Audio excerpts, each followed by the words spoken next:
held her breath as she saw the shadow come up behind Nancy. Moving swiftly through the darkness, the shadow grabbed her by the ponytail from behind and yanked her back forcefully. Nancy let out a scream that made Mrs. Berkeley's heart jump as her legs shot out underneath her, and she landed on the pavement before she was dragged, kicking and screaming, back inside the house. Seeing this, Mrs. Berkeley let go of the drape and took a step away from the window. Sweat sprang to her upper lip, which she had recently had Botoxed. A tic grew evident near her eye as she stared at the window, heart beating fast in her chest. Then she shook her head. "It's none of our business, Daisy dear. It really isn't." She turned to walk away while she could hear Nancy screaming, "Stop it! Stop!" That's when she decided to have that brandy after all, even though she was trying to cut down on the late-night alcohol.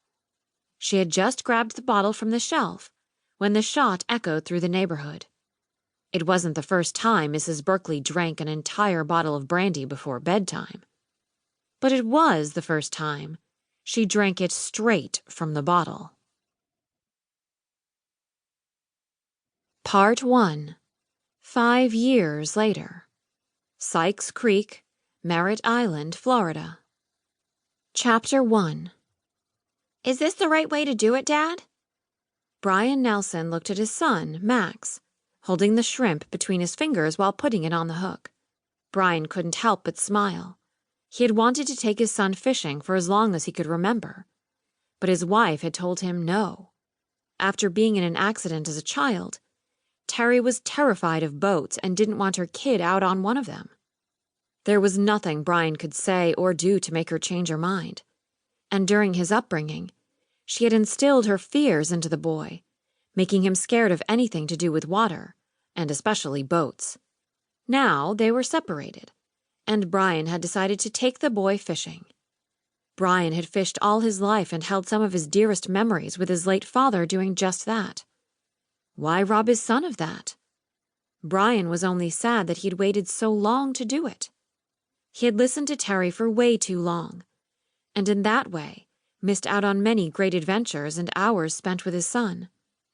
It was time to change that now. Time to make memories that would last them both a lifetime. "Yes, that's perfect, son," he said. "Now watch me as I cast first, and I'll help you cast yours too, okay?" The boy gleamed up at his father, then nodded. Brian cast his line, and it plopped in the water far away. "Whoa!" the boy exclaimed when seeing how far his dad had thrown the line. His big eyes stared up at him, and Brian felt like a superhero. It wasn't a feeling he'd experienced a lot in his time as a father. Terry had always told him he was worthless, and that he could do nothing right. And maybe it was true. Brian hadn't accomplished much in life if you looked at it from the outside. He still worked in the same boat shop he had as a teenager when it was just a part-time job. But that was only because he really enjoyed it. He liked helping people finding the right boat for them, and he absolutely loved being out on the water himself. And these were people who shared that same passion. His passion for boating and fishing made him the best salesman the store had, and the owner, Old Hubbard, had told him if he kept this up, he might let him take over the store once he decided to retire. He didn't have a son, and Brian was the closest he had to one. "Now it's your turn," Brian said with a sniffle. He walked up behind his son and helped grab the pole between his small hands, then slung the line out in the still water, where the hook with the shrimp plunged in. "That was a pretty good throw there, son," he said, patting the boy on the shoulder. That made the boy stand up straight with pride. He was getting so tall, and soon he'd be taller than his father. This was the time to enjoy him, to bond. In a few years, it would be too late. Brian was going to get in trouble for taking the boy fishing today. He was supposed to be in school. Terry was going to rip his head off when she found out. Yet he did it anyway. This was his only chance. If he asked first, he knew the answer.